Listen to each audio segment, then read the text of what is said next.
todas. É uma alegria tê-los nesta noite, que é o marco de um projeto que vai permear o semestre aqui da FAPCOM, do curso de Filosofia e da Pastoral Universitária, que é o projeto Aurora. E vai ser um espaço informal, mas de densidade, um espaço de acolhimento, sem tabu, que a filosofia não trabalha com tabu. E estou muito feliz de poder começar com um professor que eu admiro demais, que é o professor Pedro, num momento tão especial, que é um retomado do nosso curso. Quando eu pensei em Aurora, alguns nomes vieram, o Galvão escreveu no WhatsApp, né, Aurora. Na minha cabeça, o que veio? Nietzsche. Que legal, né, Nietzsche? Ele tinha pensado em outra coisa. O pessoal do marketing pensou em pôr do sol, nascer do sol, alguma coisa assim, né? Enfim, a ideia é essa pluralidade que esse espaço vai... A Aurora é a bela adormecida. Pronto, uma princesa, a Aurora... Eu estudei muito isso na escola. Pai de menina. Pois bem, hoje nós vamos falar sobre totalitarismo em Edith Stein. E quando eu pensava nesse encontro sobre totalitarismo e Edith Stein, me veio uma música do Seu Jorge, que na verdade não é do Seu Jorge, que ele interpretou, que é Problema Social. Vocês conhecem?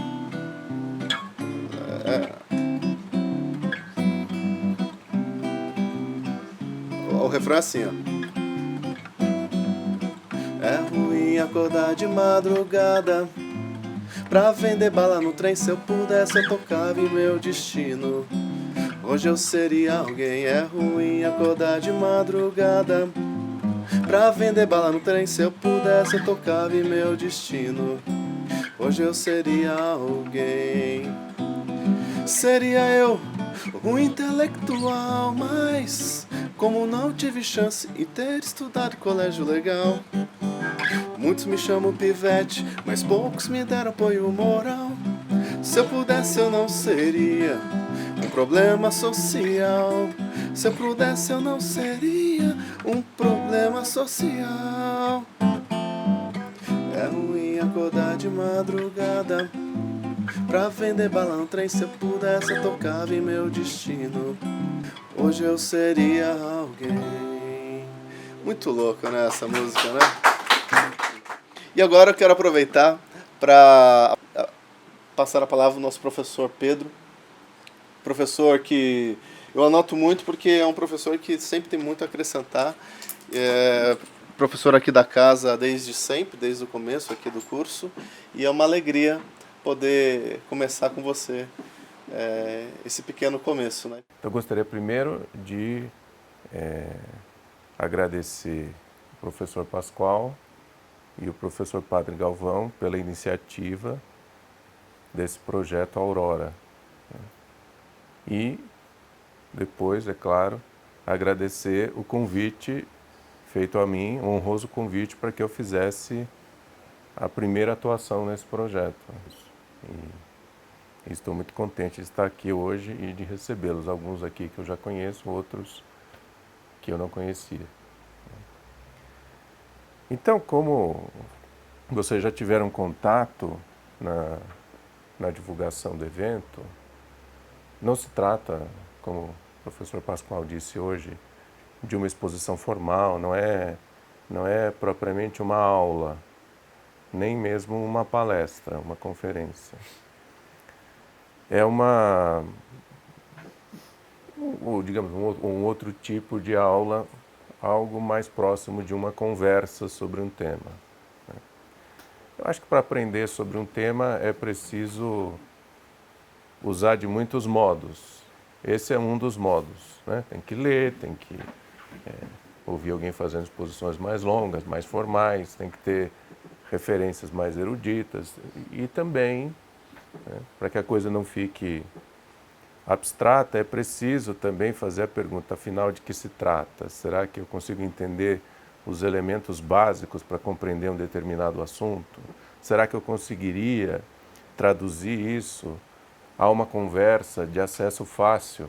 Acesso fácil com exigência, claro, de que preste atenção, de que acompanhe o raciocínio, mas com o acesso fácil a alguém que tem interesse pelo tema. Né? Então, acho que esse também é um desafio de um projeto desse tipo, né? Um projeto que não é apenas da filosofia para dentro da filosofia da FAPCOM, mas é um projeto de divulgação cultural da filosofia para os alunos da filosofia, para os nossos alunos da comunicação e também para a comunidade próxima ou não que tem interesse nesse tipo de tema, nesse tipo de discussão. Né?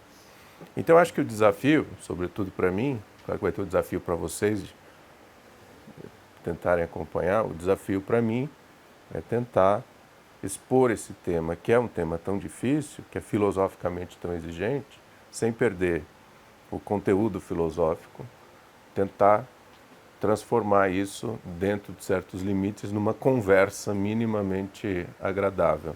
Né? Vamos então ao desafio. Né?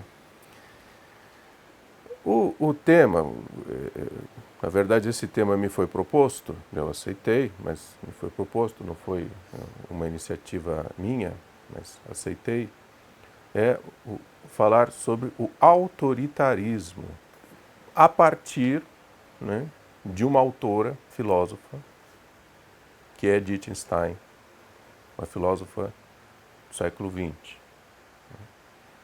Não vou entrar aqui em dados biográficos, mas depois quem tiver interesse, né, na vasta obra e na própria vida dela, aí eu vou fazer pequenas referências durante a minha exposição que tem a ver com esse tema. Né? No que refere ao tema especificamente, mas quem ainda não conhece poderia buscar um dos grandes nomes, não só da filosofia, mas um dos grandes nomes do século XX, de intelectual, de teóloga, de escritora de espiritualidade e, para os católicos, de santa. Né? Santa Teresa Benedita da Cruz, esse é o nome dela. Então, Edith Stein será a nossa condutora.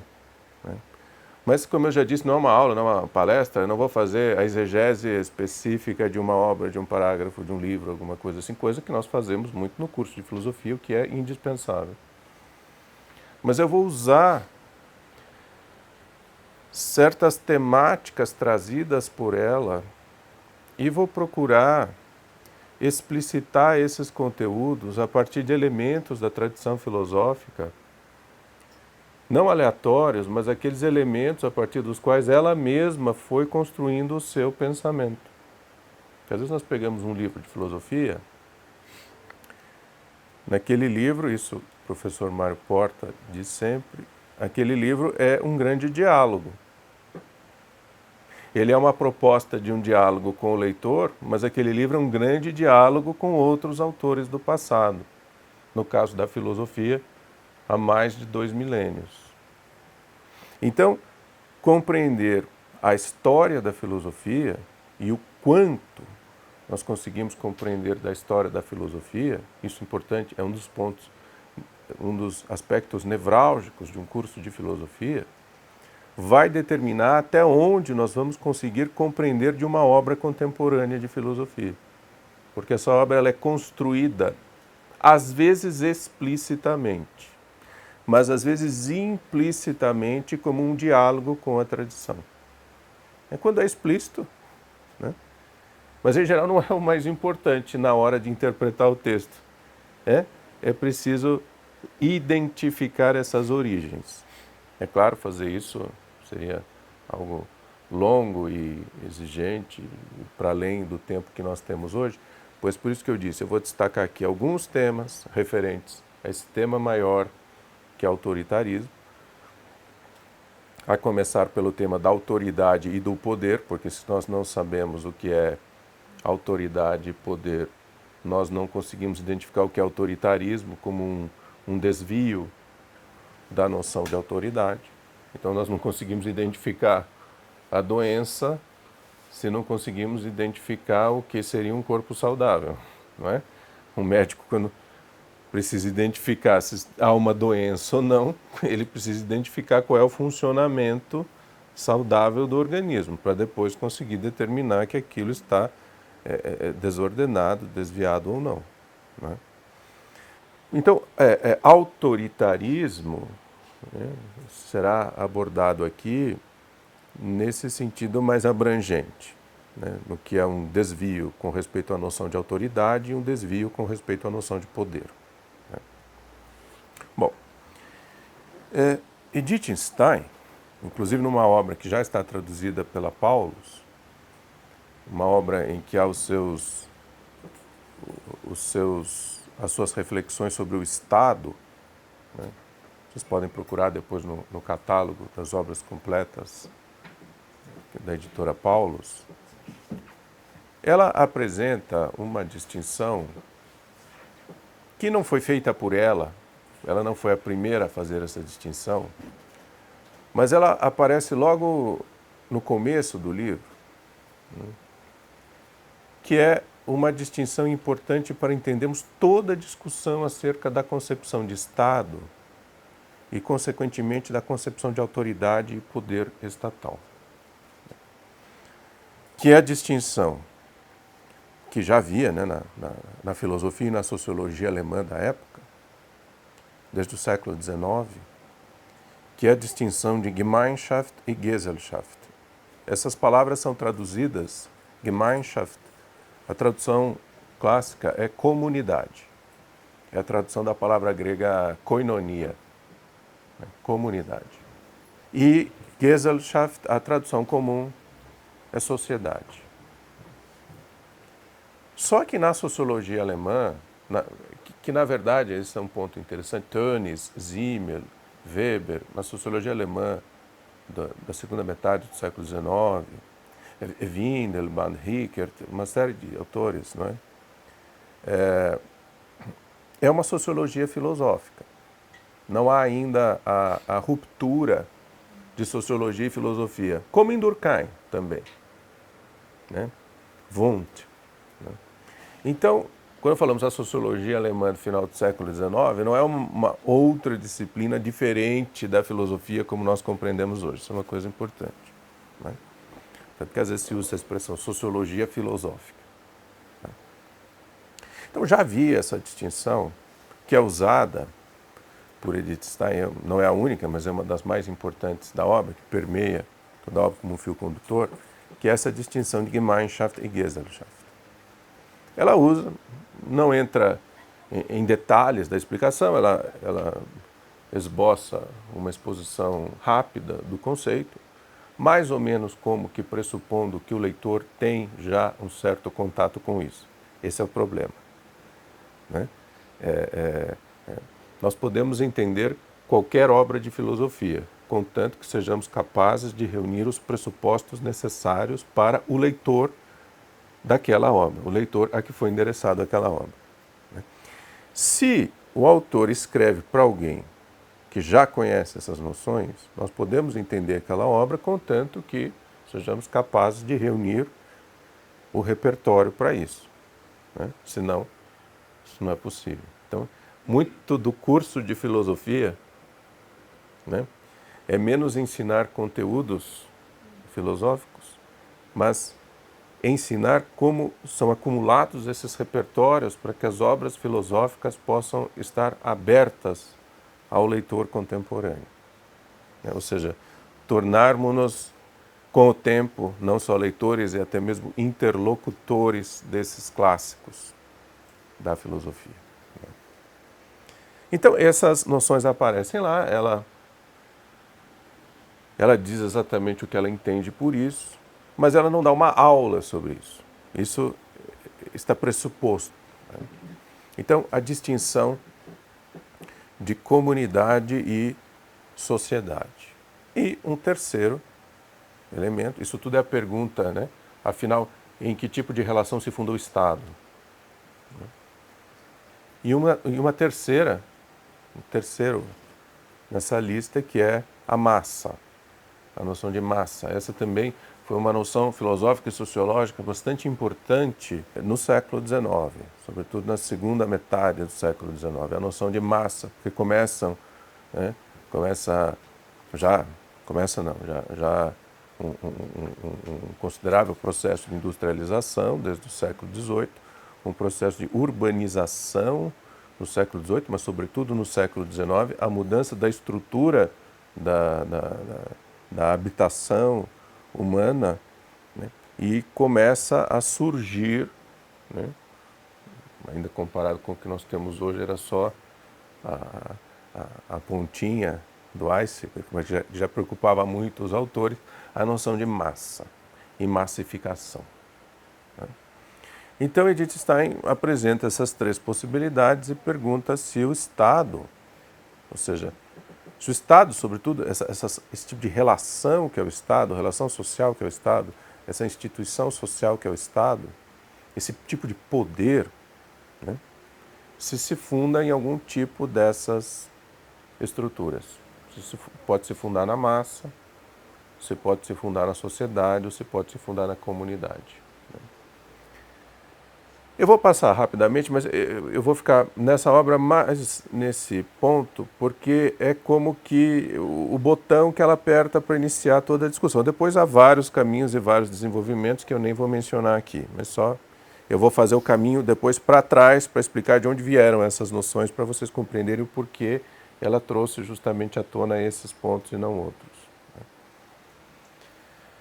Então ela faz a pergunta, será que o Estado pode ser fundado na noção de massa?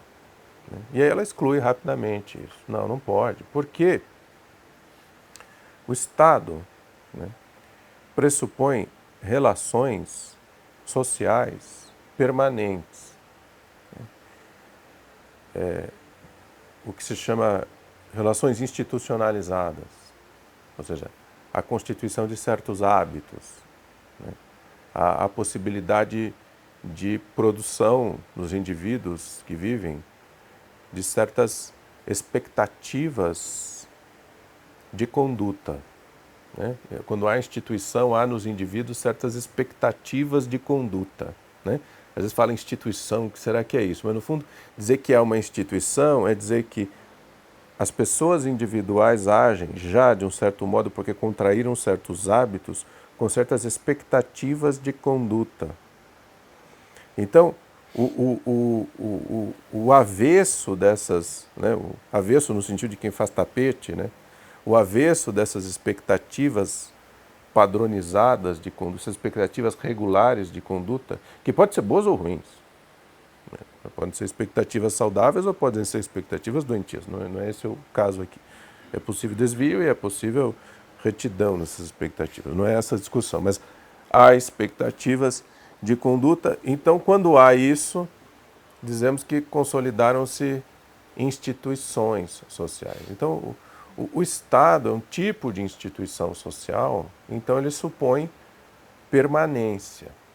E a massa, né, a massa é uma justaposição de indivíduos, ou literalmente, né, indivíduo vem do grego átomo, ou seja, os pontinhos indivisíveis que se juntam, operam de um certo modo, né, pelo impulso do momento, e depois aquilo se desfaz. Ou seja, é uma formação impulsiva, né, pode ser forte, intensa, né? A passionalidade desse tipo de união pode ser muito violenta e pode produzir muitos resultados imediatos, mas ela se desfaz com uma facilidade muito grande, porque isso é um momento, né? É uma força, um ímã, ou então, né, eletromagnético, e aí aquilo se desfaz com muita facilidade. Então, é claro que há eventos de massa nas sociedades contemporâneas, desde o século XIX, o Estado não tem como se fundar na noção de massa. Ela tem discussões mais interessantes ainda sobre a massa, mas como não é a massificação não é o nosso tema, então acho que está de bom tamanho essa rápida consideração sobre o assunto, para vocês entenderem o que eu vou falar depois. E há as duas outras noções, a noção de comunidade e a noção de sociedade. Essas noções, isso eu costumo dizer para os meus alunos, são aquelas noções da filosofia muito perigosas. Porque se a gente vai numa aula de medicina, imagina, vai numa aula de medicina, entra lá, no meio, lá no terceiro ano de medicina, vou assistir uma aula. Se não é, né, da área da saúde, começa a ouvir aquilo, você sabe que não está entendendo.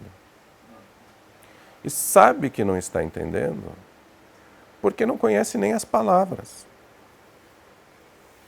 Não é?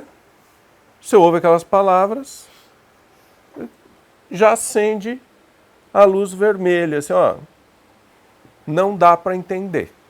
Não dá para entender porque eu não tenho repertório para compreender isso. Agora nós estamos lá, lindos, leves e soltos, ouvindo a discussão comunidade e sociedade. Ora, quem não sabe o que é isso? Não é? Que luz que acendeu? Nenhuma. Olha o perigo. Olha o perigo. Aí nós vamos ler os autores, vamos tirar as nossas conclusões, vamos dar as nossas interpretações, só que fazendo longas explicações sobre sociedade, dizendo que eu acho que é a sociedade, não, porque para mim comunidade, porque para mim a sociedade. Entende esse problema que eu estou destacando? Isso é um problema pré-filosófico, acho que não é uma boa palavra, mas é um problema antefilosófico, né? Está ali. Se nós não enfrentamos isso, nós não temos acesso à filosofia. Se nós não conseguimos ter, isso é socrático, se nós não conseguimos ter o conhecimento da própria ignorância, não é? E o conhecimento da própria ignorância não é a origem não é o objetivo da filosofia. Vocês já devem ter ouvido essa frase atribuída a Sócrates: sei que nada sei. Ou seja, agora, esse é o ponto de partida da filosofia, porque eu passo a ter conhecimento de que eu não conheço algo e, portanto, é possível a busca. Isso não é, porque isso não, é a zetética, né? Zetem, é buscar, almejar, ir atrás, almejar alguma coisa. Né? Isso tem que acontecer com essas palavras. Basicamente, a nossa conversa de hoje vai ser sobre essas duas palavras, comunidade e sociedade. Eu vou falar um monte de coisa, se eu até esquecer disso, lá no final eu vou retomar, vocês vão, olha mesmo, tem a ver com isso. Né? Porque não são acepções óbvias. Elas não são usadas na filosofia, sobretudo a partir da segunda metade do século XIX, tecnicamente, no mesmo sentido em que nós usamos no dia a dia. Pode ter alguma coisa a ver? Pode. Pode. Mas daí o menino lá, filho do padeiro, vai estudar física, o professor vai ensinar conceito de massa, ele fala, tem a ver? Tem. Tem a ver? Tem. Mas não é. Não é? Mas eu sempre tive com a mão na massa. Aí não vai querer estudar mecânica. Bom, mas tem a ver, mas não é. Né? Então tem que tomar cuidado. Tem a ver essa noção de sociedade e comunidade? Tem, mas não é. Então, cuidado. Né? Qual é a diferença fundamental? Tem muitas. É um assunto bastante complexo, mas qual é a marca distintiva de cada tipo de relação, né, da comunidade e da sociedade. Né? Comecemos pela sociedade e eu vou rapidamente passar pelos dois e depois eu vou às origens históricas dessas duas concepções, bem antes do século XIX. Os dois modelos dos modos de constituição da vida em comum que originaram essas duas concepções, a noção de sociedade e a noção de comunidade. E aí há sociologias inteiras fundadas em uma ou na outra, economias inteiras fundadas em uma ou na outra, teorias do direito inteiras fundadas em uma ou na outra. Então são noções muito poderosas do ponto de vista filosófico. Teológicas, teologias inteiras. Né? a noção de koinonia e a interpretação como se dava o processo de socialização, ainda mais a cristianização das sociedades que não eram as comunidades originárias. Então, é um problema da ordem do dia, né? Literalmente, hoje. Né? A sociedade, ou essa estrutura formada por relações sociais, né? Gesellschaft em alemão, são estruturas cuja origem é um ato de vontade dos indivíduos que compõem essas estruturas. Então, quando nós falamos em estruturas de sociedade, às vezes em sociologia, em alguns livros, vocês até podem se ter deparado com essa tradução, que eu acho muito feia, mas às vezes é a solução. Né? Em vez de traduzir social, se traduz societário. No direito é comum, direito societário, mas eu estou falando em sociologia. O societal, para fazer uma certa diferença, essa noção comum de sociedade que nós temos. Né? Tem muitas outras coisas, mas esse é o núcleo.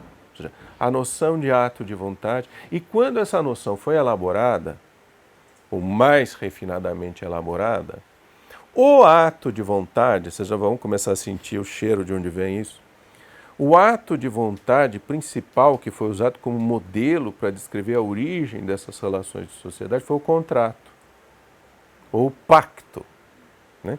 O grande autor, para usar uma expressão de um importante jurista e filósofo, que é o Norberto Bobbio, o grande autor que elaborou, que levou assim, ao refinamento filosófico, isso que Bobbio chama do modelo, é o modelo hobbesiano, né, para o Estado, e depois isso começou, né, não em Hobbes diretamente, mas depois inspirado em Hobbes, esse modo de estruturar as relações entre os homens, né, passou a ser aplicado a outras instâncias que não apenas o Estado. Né. Esse modelo é o contrato. A inspiração era a formação das sociedades empresariais. Né? Só que isso, juridicamente, foi transposto à formação no ambiente do direito público. Hobbes é um grande autor chamado direito público, o direito que trata das relações do Estado e assim por diante, do poder, para o Estado. Né? Então, Hobbes, depois os outros autores, Locke e Rousseau também fazem parte, né? São os contratualistas, vocês já devem ter ouvido essa expressão, né? Não só quem estuda filosofia, mas quem estuda outros, a direito, quem estuda sociologia, economia, já ouviu falar muito disso, certamente. Né? Por que eles são chamados contratualistas? Hobbes até usa mais a expressão pacto, né? Mas não importa, um contrato que seja. O que importa aí é que é um ato de vontade. Né? E como é que Hobbes, que é o autor, é o expoente paradigmático desse modelo, depois Locke, Rousseau, mas sobretudo Hobbes, né? Hobbes diz, nós partimos de indivíduos isolados. São indivíduos isolados, adultos, porque senão não dá certo a explicação. Né? São indivíduos isolados, adultos, cada um, né, buscando a satisfação do próprio desejo. Cada um tem um poder. Né? E não há limite nenhum para a satisfação desse desejo. Isso é o que Hobbes chama o estado de natureza. Portanto, não há o certo e o errado, o justo e o injusto. Não há. Há um limite na quantidade de poder e força que cada um tem. Né? Hobbes diz, alguém pode ser fisicamente muito forte, mas vai dormir, vai comer, pode ser envenenado. Entende? Ou seja, esse é o limite. Mas não há limite institucional nenhum, nem jurídico, nem moral, nem religioso. Não há limite nenhum. São indivíduos desejantes que buscam a satisfação do próprio desejo, né? E que têm direito a tudo. Hobbes até diz, inclusive ao corpo do outro, porque não há limite nenhum, não há o meu e o teu. É tudo meu e pode ser usado por mim nos limites em que eu possa tomar isso para mim. Mas, do mesmo modo, o que é meu também é de todos os outros. Né? Por isso é que Hobbes diz, esse estado de natureza É um estado de guerra. É um estado de guerra de todos contra todos, né? Uma das famosas frases, né? Homo homini lupus. O homem é um lobo para o homem, né? No estado de natureza. E aí, eu vou pular muitos passos desse raciocínio, aí Hobbes diz o seguinte, ele diz, só que esses indivíduos desejantes são indivíduos racionais. Vejam, é a origem da teoria da escolha racional, muito usada contemporaneamente, né? Não à toa as escolas econômicas do século XIX romperam com Adam Smith e se ligaram novamente à tradição hobbesiana, né? Eles são desejantes, mas eles são racionais. Então eles fazem um cálculo. É melhor que eu tenha menos e que o que eu tenha seja garantido do que ter direito a tudo e ter uma vida, ele diz, miserável, curta, com medo. Então, depois de fazer esse cálculo racional, esses indivíduos desejantes decidem celebrar o pacto. O pacto, o contrato, né, é para a formação do Estado. E, no caso de Hobbes, mais do que isso, mais do que Locke, é para a formação da própria sociedade. Então, essa noção de sociedade, né, Gesellschaft, essa noção de sociedade que nós estamos lidando aqui, ela é esta sociedade a que eu me refiro. Ou seja, é uma sociedade, o Estado e toda a sociedade, formada a partir de um ato de vontade de indivíduos desejantes, racionais, que só renunciam a seu direito sobre tudo porque têm a contrapartida da garantia daquilo que eles conseguem, aquilo sobre que eles conseguem ter algum poder efetivo. Então eles trocam liberdade absoluta por segurança jurídica. Você já deve ter ouvido essa expressão também, mesmo quem não é do direito. Desse modelo, claro, tem vários desdobramentos, mas desse modelo nasce a concepção de sociedade, tal como nós estamos discutindo hoje estritamente. Então, sociedade é esse tipo de estrutura social fundada num ato de vontade. E aí, todas as outras relações que se formam são relações desse tipo. Às vezes, pessoas que têm tendências mais comunitaristas se chocam com certas relações de amizade e diz assim, mas vocês não são amigos, vocês são só parceiros para fazer alguma coisa. Vocês se reúnem para obter vantagens em comum e depois não tem verdadeira amizade, não são capazes de amor sacrificial e coisas do tipo. Vejam, essas duas concepções de alguma maneira estão presentes, né? Mas nós não conseguimos filosoficamente identificar, mas elas estão presentes na nossa vida. Se nós vivêssemos num ambiente em que só houvesse relações sociais, todas as relações entre os homens seriam relações determinadas por atos de vontade. Não havia nenhum vínculo prévio a essas relações, né? Então, a racionalidade e, consequentemente, a justiça dessas relações se dá a partir da otimização da distribuição de satisfação dos desejos dos envolvidos nisso. Então,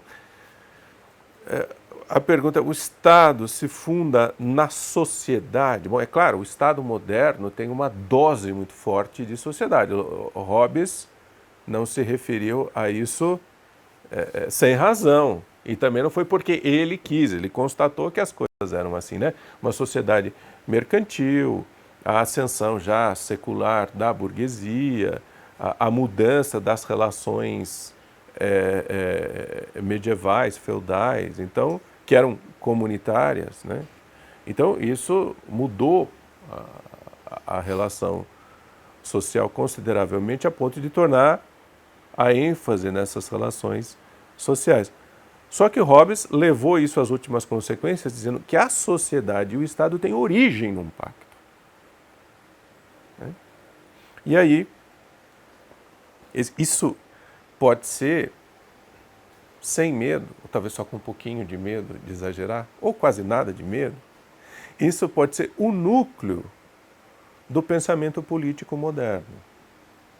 A ideia de que as relações, né, são formadas por atos de vontade dos indivíduos desejantes racionais. Ou seja, os indivíduos constroem essas relações, produzem essas relações. Eles não encontram essas relações. Eles não se descobrem como determinados por certas relações. Entendem a diferença? No caso da comunidade, Gemeinschaft, né, koinonia, communitas, né, a predominância é daquelas relações entre os indivíduos que não são estabelecidas pelos indivíduos, mas são aquelas relações que, quando são descobertas, já sempre constituem os indivíduos que descobriram essas relações. Ou seja, não são relações postas por eles. São relações descobertas, que podem ser relações boas ou podem não ser relações boas. Veja, o que eu estou dizendo não é que uma é boa, a outra não é boa. Eu estou dizendo que são relações de tipo diferente. O tipo mais comum usado para essas relações de comunidade, inclusive é o modelo histórico mais usado, tem outros, mas o mais usado para essas relações de comunidade é a família, né? É claro que há um momento de relação social na família que é na sua versão clássica, que é o matrimônio, né? É um ato de vontade, sobretudo quando entra na tradição, na cultura e nos costumes ocidentais, o matrimônio cristão, que é sobretudo um ato de vontade, um ato de consentimento dos noivos, diferente do matrimônio clássico romano, né? Que tem consentimento, tem ato de vontade, mas tem muito menos de voluntário, como há no direito canônico, né? Mas a relação pai e filho, a relação irmão-irmão, né? A relação neto e avô, essas relações não são constituídas por atos de vontade. Entende? Ou seja, essas relações, elas são descobertas. Nós já, quando vamos investigar as estruturas que determinam a nossa vida, quando vamos fazer isso, nós descobrimos que já estamos imersos num plexo de relações pré-determinadas. Mas entendem que é um tipo de relação diferente, né? Esse modelo filosófico que dá ênfase do ponto de vista político, né, do ponto de vista das relações entre os homens, a isso, esse modelo da comunidade, para usar de novo a expressão de Bobbio, é o modelo aristotélico. Modelo aristotélico entendido no sentido bastante amplo, ou seja, modelo aristotélico quase como o que não é o hobbesiano, porque nesse modelo aristotélico cabe Platão, embora tenha sido antes, né? Cabe Agostinho, cabe Tomás de Aquino, né? E outros autores posteriores a Hobbes que não são contratualistas, né? Mas o núcleo do pensamento aristotélico é que, na natureza das coisas, que os gregos chamam de physis, a natureza, não a natureza, o meio ambiente, esse tipo de coisa, embora também seja, né? Mas natureza no sentido da natureza das coisas, na essência das coisas, né? Na physis, há fins, finalidades, né? E a vida, inclusive a vida comum dos homens, é o desenrolar dessas finalidades. E o homem, né? Aristóteles diz isso no começo do Tratado Político, livro 1, capítulo 1 da Política. Aristóteles diz, o homem, ele diz, essa parte é a mais conhecida, um zoon logon ekon, né? Um animal, um vivente, que tem o logos. Logos é a capacidade de falar. E como a capacidade de falar tem como potência requerida o intelecto, a razão, o logos também pode ser, num sentido derivado, a razão. Portanto, o logos como o racional. né? Não o discurso, mas a razão que embasa o discurso, que os animais não têm e por isso não falam, né? Embora se comuniquem, mas não pela fala, mas por outros modos, né? Então, o homem é um zoon logon ekon, um animal que tem o logos, e por isso ele é um zoon politikon. Ele não é simplesmente, diz Aristóteles, um animal gregário. Animal gregário tem aves que são gregárias, tem mamíferos que são gregários, tem, né? Mas o homem não é meramente um animal gregário que por instinto precisa viver junto, por um problema estrutural da sua vida biológica, né? Por uma predeterminação estrutural, mas é um animal político, ou seja, que tende, ainda que não viva historicamente, mas que tende a viver numa polis. Polis os latinos traduzindo como civitas, é a cidade, a comunidade pública, a vida pública, né? E não apenas a vida privada, no oikos. E aí, por isso que eu disse tende, porque mesmo, né, aí é Aristóteles, grego, né, vendo os gregos como ápice do momento, esse é o principal critério, sobretudo em Aristóteles, a distinção de grego e bárbaro. Embora bárbaro tenha a ver com balbuciar, blá, blá, blá, né, a língua que não é o grego, a língua clássica, né, o bárbaro, mas o bárbaro é o que não ainda vive na polis, que ainda não vive nessa estrutura que os gregos tinham conseguido constituir, porque ainda não conseguiam viver como indivíduos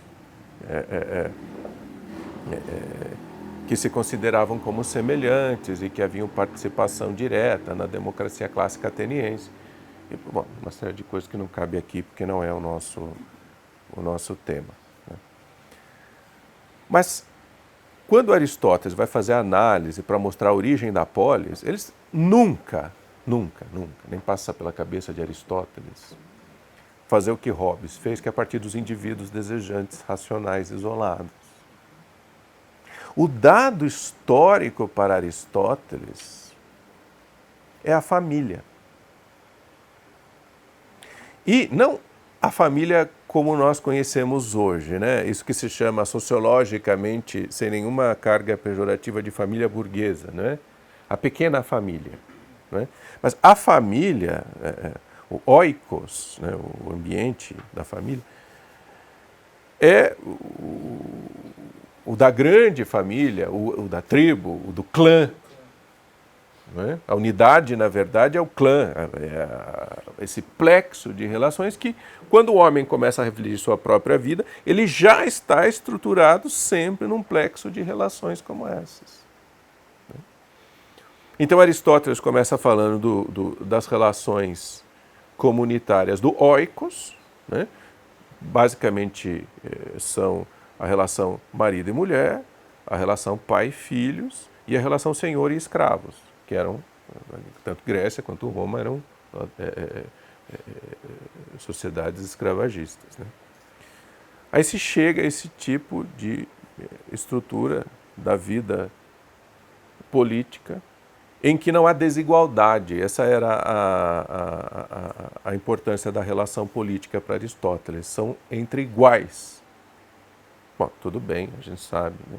Atenas, tem gente que diz que Atenas provavelmente, na época clássica, tinha mais ou menos uns 300 mil habitantes. Era uma coisa, não sei, já ouvi falar, pode ser que não seja, mas não importa que seja. Só para vocês entenderem a proporção, né?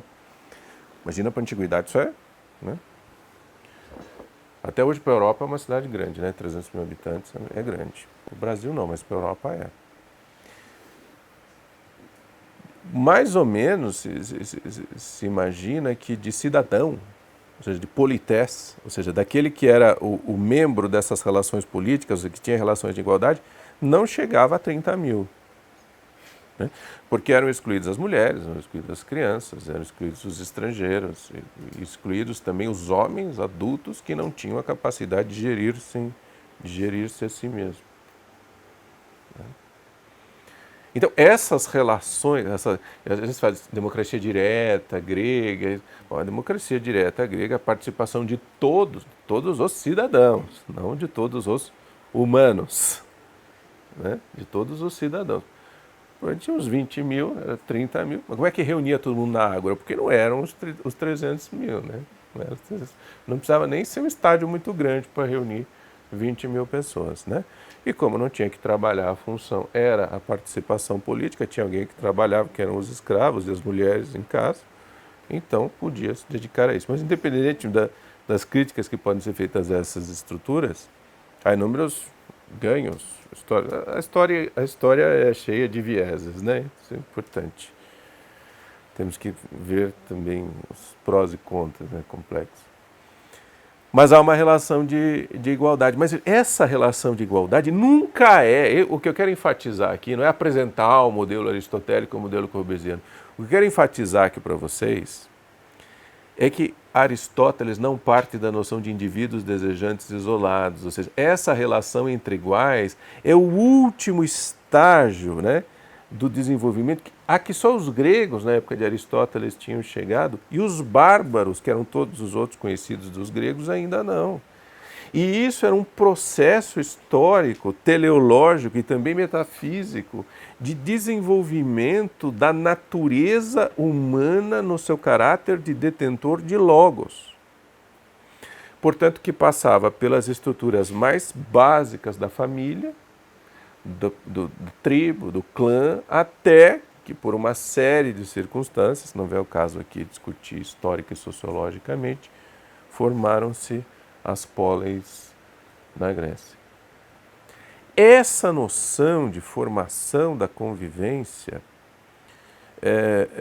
deu origem, depois isso resgatado no século XIX, né? O século XIX, sobretudo a segunda metade do século XIX, é uma época de redescoberta, né? Uma boa parte da filosofia contemporânea é a redescoberta, né? Aquilo também, segunda vez fazendo referência a isso, ao professor Mário Porta, mas espero que ele não me telefone agora, mas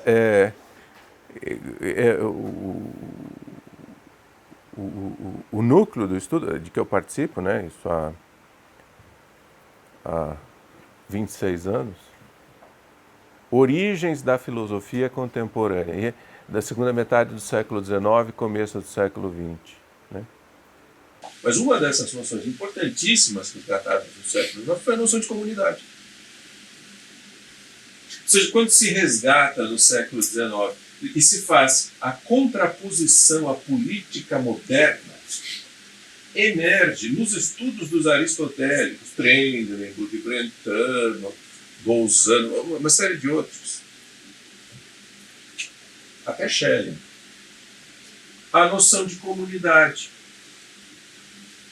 E a estratégia, digamos assim, de dizer os vínculos de Estado, os vínculos de poder estão enraizados nas comunidades. E há um extrato social, mas esse extrato social é enraizado em estruturas comunitárias.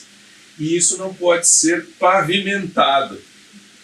Uma dessas descobertas importantes do século XIX, do ponto de vista político, jurídico, econômico, foi essa noção de comunidade.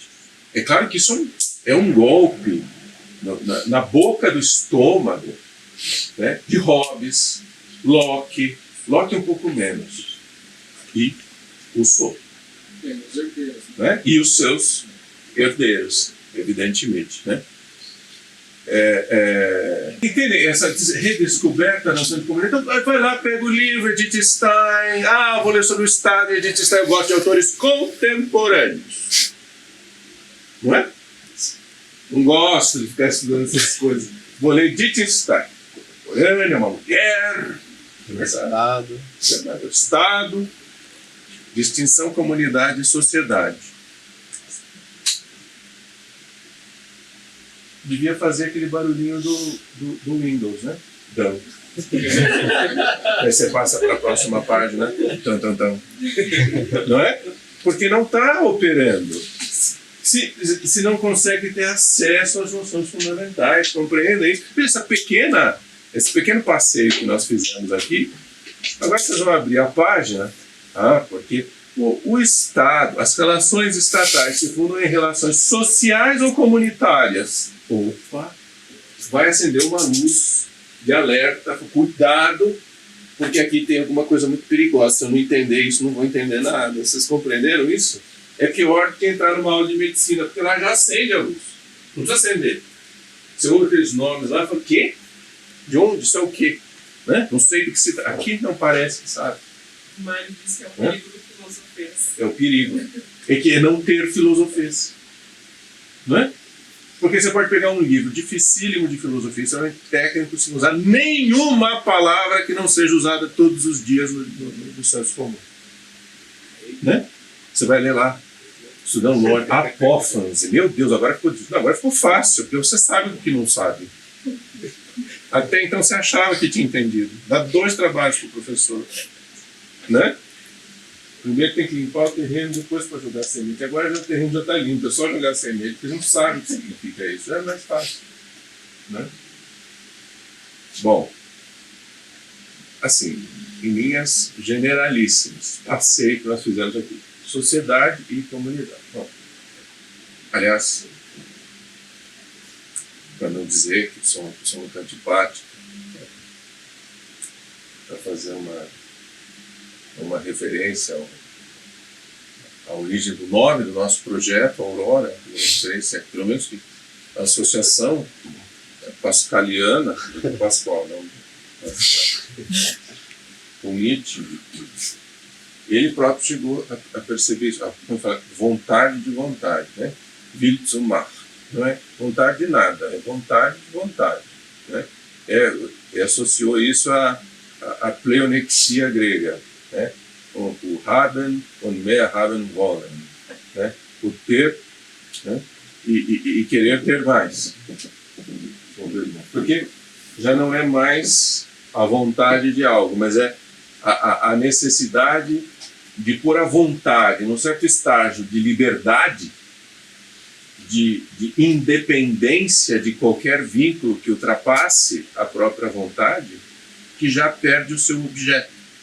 Ele pergunta, eu não sei se eu sou o terremoto ou se eu sou o sismógrafo. Tem um texto que ele diz isso. Talvez ele achasse que fosse o terremoto, mas ele é um sismógrafo, já está de bom tamanho.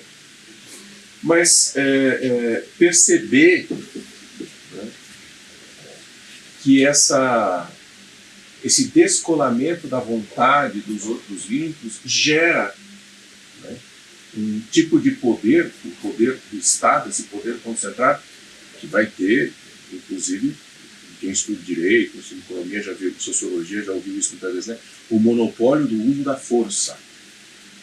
Não se pode, quando se renuncia a esse direito, não se pode mais usar a força, a não ser legítima defesa em situações muito, muito específicas, mas há um monopólio do uso da força por parte do Estado. Bom, isso é, ao mesmo tempo, uma segurança, mas, por outro lado, é uma concentração muito grande de força e poder. O poder da polis virou um poder de polícia.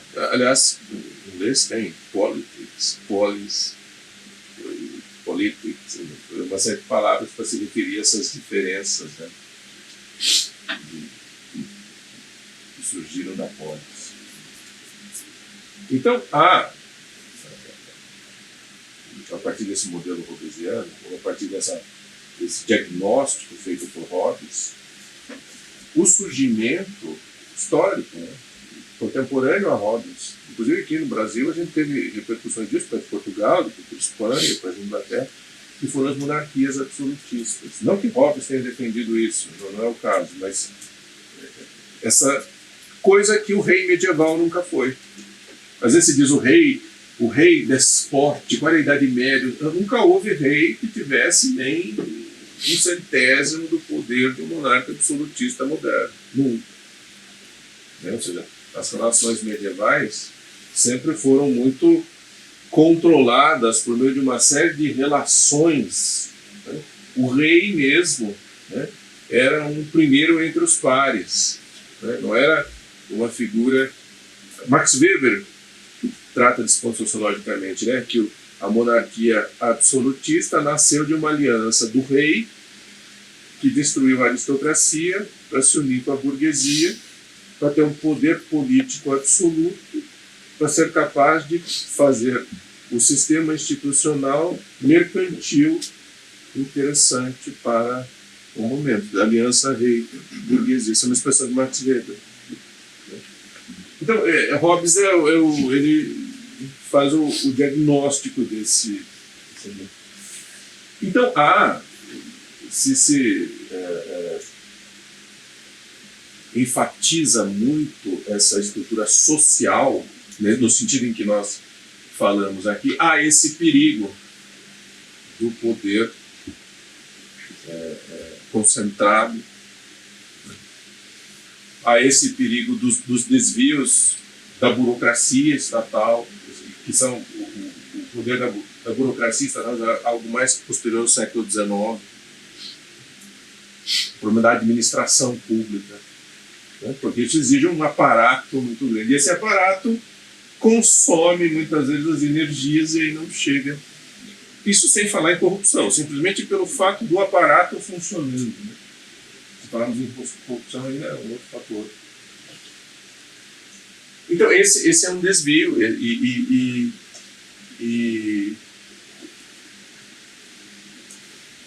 Inclusive, esse poder pode, né, privilegiar certos setores. Né? No caso, a burguesia, no primeiro momento, e assim por diante. Agora, que maravilha! Redescobrimos a comunidade. Não é? Que maravilha! Pronto.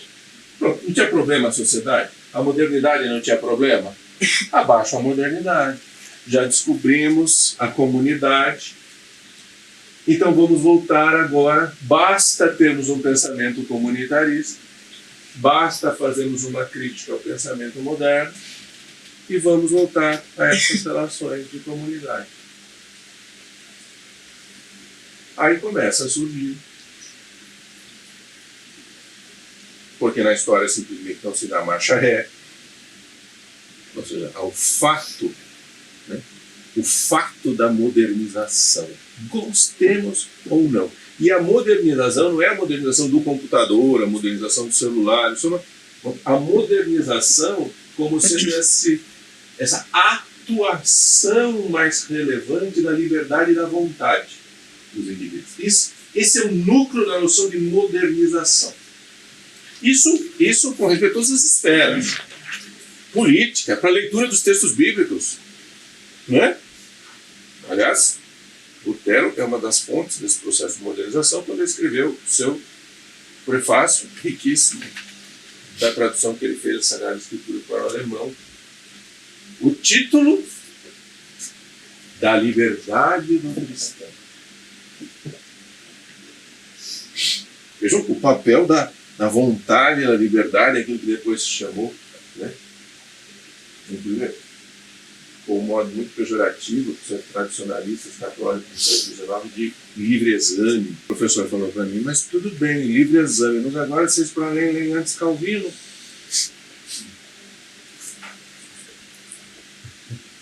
Então não pode ler Tomás de Aquino, não é o Papa, mas Calvino pode.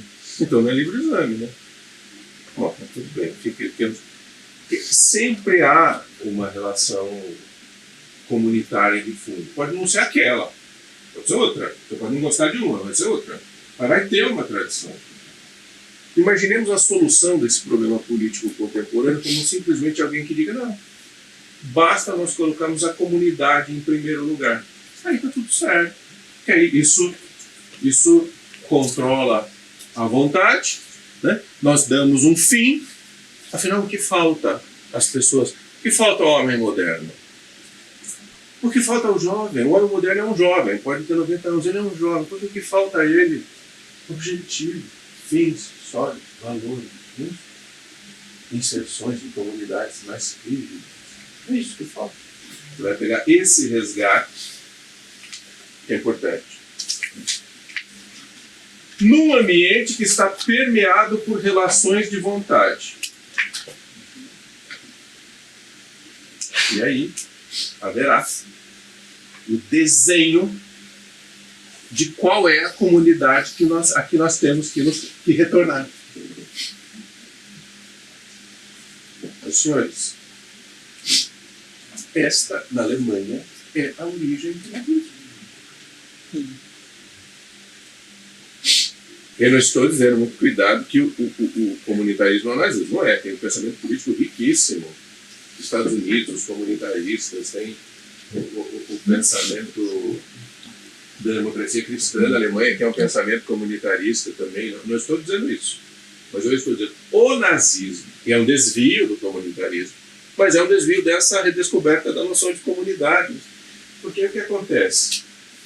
Precisamos voltar às noções enraizadas de comunidade. Meu querido, qual? Aí fica a disputa para determinar a que nós temos que retornar. Qual é? E o problema, que do ponto de vista histórico, filosófico, é o problema que passa do iluminismo para o romantismo. É o problema do originário. Tem filósofos contemporâneos importantes que trataram disso. Não vou mencioná-los aqui, mas fica uma outra oportunidade. O problema de determinar o que é o originário e aquilo para que nós temos que voltar. E aí, se é bom, pode voltar a todo custo, não pode? Ou então vamos voltar a uma comunidade. Que comunidade? Vamos fazer uma revolução, usar o ato de vontade, põe tudo abaixo, tiro essa lama de modernidade e voltamos a relações de comunidade primitivas. Compreendem? Então, mas compreende, ou seja, não é que se o Estado for fundado predominantemente nas relações sociais, nós estaremos livres do autoritarismo.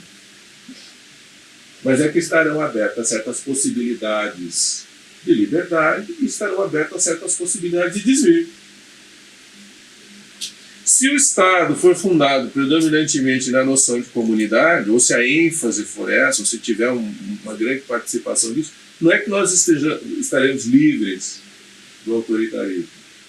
Mas é que haverá possibilidades de liberdade, sobretudo de contenção da vontade abstrata que pavimenta a diversidade da vida, da vida pessoal, existencial, mas podem surgir, né? Na falta de valores, você compra o pacote que te oferece, o combo. Né? Compreendem isso? Ou seja, essa noção meramente de comunidade não é capaz de nos prevenir de todas as possibilidades do autoritarismo. Mas, e aí, não à toa, Edith Stein, ela está vivendo uma época, até hoje de certo modo, mais menos, mas na época dela mais, em que há uma ênfase em teoria política, teoria jurídica, teoria filosófica do Estado, na noção de sociedade. Então, isso é moderno e aquilo é antiquado, é o antigo e o moderno. Né? É o emancipado e o ainda a infância da humanidade. Então, ela diz, bom, é preciso mostrar a importância das relações de comunidade para a formação do Estado, porque isso contém certas relações de poder. Mas é preciso tomar muito cuidado, porque essa noção de comunidade pode ser um prato cheio, né, para novas modalidades de autoritarismo e desvios da noção de poder e autoridade. Ou seja, eu me pergunto, a senhorinha lá que ia 90 me pergunta se era bola. Porque você não sabia que tinha isso e aquilo também. Sempre aqueles recortes abstratos. Né? Então, eu não estou dando solução nenhuma. Minha pretensão não era essa, nem tenho a solução para isso. Mas esse é um problema social, político, filosófico, um problema econômico, um problema jurídico. Ou seja, como dosar relações de sociedade e comunidade. Talvez o maior cuidado para evitar tipos de autoritarismo é saber que há liberdades individuais da vontade e que há relações supra-individuais que determinam esses atos de vontade do indivíduo. Ou seja, e buscar distinguir que relações são encontradas e que relações são construídas. Isso é um desafio. Ah, mas quais que são? Eu não sei, não estou dizendo isso aqui. Não vou fazer uma lista. Mas por isso como uma tarefa. Porque as respostas fáceis, tudo é um construto. Está na moda dizer isso, né? Hoje nem tão na moda. Há 10 anos estava mais. Quando eu fiz faculdade, estava mais. Bem mais de 10 anos. Tudo é um construto. É uma resposta fácil e errada. Mas é fácil. Ou então dizer assim, não, nada é construído, tudo é determinado pela natureza das coisas. Bom, o que também é flagrantemente falso. Então, esse é um desafio que de algum modo está filosoficamente para os gregos, né, sobretudo pelos filósofos pós-sofísticos. Né? Para quem conhece um pouco o começo da história da filosofia, os primeiros filósofos são chamados pré-socráticos, depois vem os sofistas, que foram muito importantes do ponto de vista de algumas questões filosóficas. E aos filósofos pós-sofísticos, só para dizer um deles, que já partem filosoficamente do seguinte desafio: o que é por natureza e o que é por convenção. De algum modo, o problema político contemporâneo, com o resgate das noções de sociedade e comunidade, que abre o texto de Wittgenstein sobre a política, é essa questão imposta em termos de política, poder e autoridade. Mas como chegou a nossa autoridade local, né, o poder instituído civil e o poder religioso, então não me resta encerrar. Né? Então, não sei se é essa pergunta, vamos. Mas antes eu queria... E eu não vou cantar. Não, eu queria só te aplaudir, porque foi muito legal. Mas eu fico com vergonha. Ah, não. Foi muito legal.